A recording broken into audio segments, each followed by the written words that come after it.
Gedenkwaardige inwoners sit die polisie Nyala agterna, wat die 3-jarige Courtney Pieters se vermeende moordenaar vervoer.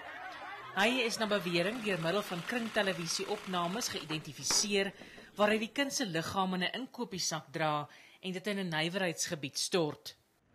The matter has been postponed to the 24th of May for him to appeal his legal aid application, which he made.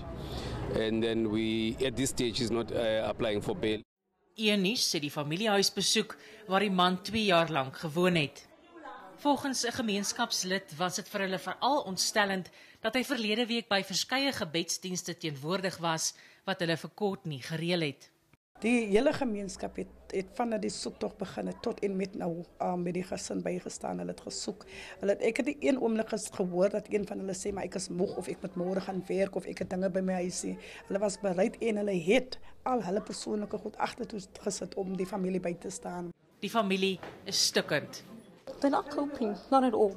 They're not going to hear that little laugh or that smile or that laughter coming in or jumping around on the stairs anymore. So that's gone. Daar was sedert die begin van die jaar verskeie kindermoorde op die Kaapse vlakte.